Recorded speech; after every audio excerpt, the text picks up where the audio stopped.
আমরা ওই মহান জাহাতে পাকের ব্যাপারে শুকরিয়া আদায় করছি এবং জুলাই আগস্টের ওই শহীদদের রুহে মাগফিরাত কামনা করছি। আল্লাহ যেন তাদেরকে শহীদ হিসেবে কবুল করেন আর তাদের রক্তের বিনিময়ে আল্লাহ বাংলাদেশ এই ভূখণ্ডে ইনসাফের একটি সমাজ কায়েম করবেন। আপনারা কি সবাই একটি ইসলামের ইনসাফপূর্ণ সমাজ কায়েম হতে চান? এই আওয়াজ তুলতে হবে যে ছাত্র জনতা তাদের জীবনের বিনিময়ে এই দেশকে আমাদের জন্য তৃতীয়বার মতো স্বাধীন করে দিয়েছেন। আমরা এই দেশটাকে একটি ন্যায় ও ইনসাফ ভিত্তিক সমাজ প্রতিষ্ঠার জন্য আমরা আমাদের জীবনের সমস্ত শক্তি এবং মেধার যোগ্যতা খাটিয়ে আমরা এই স্বাধীনতার সুফল বয়ে আনার জন্য সবাই চেষ্টা করব। আপনারা কি তা চেষ্টা করতে সক্ষম? চেষ্টা করতে রাজি আছেন? ইনশাআল্লাহ। সম্মানিত ভাইরা, আমি কথা বেশি বলবো না। আমরা যেহেতু সকলে মুসলমান, সকল ইমানদার মুমিন, আমি আপনাদের সামনে সূরা আল বাকারার 161 নম্বর আয়াতে তেলাওয়াত করেছি। এই আয়াতের অর্থ এবং সংক্ষিপ্ত কথা বলে আমি আমার বক্তব্য শেষ করবো ইনশাআল্লাহ। সম্মানিত ভাইরা, আল্লাহ সুবহানাহু ওয়া তাআলা বলছেন, আপনারা কথা বলেন না, কথা শুনেন, কোন শোনা যাবে। ইন্নাল্লাযিনা কাফারু, এখানে কাফের অর্থ অস্বীকার করা নয়, এই কাফের অর্থ অমান্য করা, না মানা, মেনে না চলা।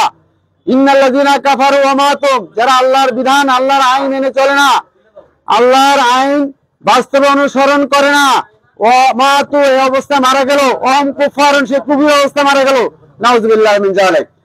অতএব যারা আল্লাহর দেওয়া বিধান অনুযায়ী দুনিয়ায় চলাফেরা করে না, বাস্তবে মানে না, তারা যদি অবস্থায় মরে যায়, আল্লাহ বলছেন তারা কুফরি অবস্থায় মারা গেল, নাউযুবিল্লাহি মিন যালিক। অর্থাৎ না মানা বাস্তব পক্ষে অমান্য করারই শামিল। ওয়ামাতুহুম কুফারুন উলাইকা আলাইহিম লানাতুল্লাহ, মৃত্যুর পর আল্লাহ রাব্বুল আলামিন স্বয়ং ওই মৃত ব্যক্তির উপর লানত দিতে থাকবেন, অভিশাপ দিতে থাকবেন, আযাব দিতে থাকবেন। ওয়াল মালায়েকাতু, ফেরেশতারা পর্যন্ত লানত দিতে থাকবে। ওয়ান নাস আজমাইন, সমগ্র মানব জাতি তাদের লানত দিতে থাকবে। লা ইউখাফফাফু আনহুল আযাব, তাদের লানতের শাস্তি, লানতের আযাব আল্লাহ সম্মানিত হালকা করবেন না। ওয়া হুম ইনজারুন, তাদেরকে অবকাশ দিবেন না, নাউযুবিল্লাহি মিন যালিক। অতএব আজকে এদের স্বাধীন হয়েছে 54 বছর চলছে। আজকে আপনারা বলুন দেখি, বাংলাদেশের এই মসনদ যারা দখল করেছে তারা কি মুসলমান ছিল না মুসলমান ছিল? মুসলমান ছিল। হাজী গাজী মুন্সি মুনিরা দেশ চালাইছিল এবং অনেক হজ, অনেক ডক্টরেট দেশ চালাইছিল, কিন্তু তারা কি কোরআনের দেশ চালাইছিল? ইসলামী সমাজ কায়েম করেছিল? করে নাই। আমরা পরিষ্কার জানাই দিতে চাই, এই দেশ মুসলিম অধ্যুষিত এলাকা, এখানে 95 জন মুসলমান আমরা বসবাস করি। অথচ বাংলাদেশ জামাত ইসলামী বরাবর দেশের প্রতিটি নির্বাচনে অংশগ্রহণ করে দাঁড়িপাল্লা মার্কা হাজির হয়েছিল। আমরা সত্য ন্যায়ের পক্ষে মানুষের রায় চেয়েছিলাম, কিন্তু দেশে মানুষ আমাদেরকে রায় দেয় নাই। আমরা আপনাদের কাছে বলতে চাই, জিজ্ঞাসা করতে চাই, এই দেশ যারা এ পর্যন্ত চালিয়েছেন তারা কিভাবে চালিয়েছেন, কি করেছেন না করেছেন, আমরা আমাদের সকলের সামনে আয়না আমাদের পরিষ্কার, ঠিক না বলেন? প্রত্যেকে নিজের আখের বসিয়েছে, বেগম পায়ে বাড়ি করেছে, বিদেশে শত শত বাড়ি তারা নির্মাণ করেছে এবং এই দেশের কোটি কোটি ডলার টাকা বিদেশে পাচার করেছে।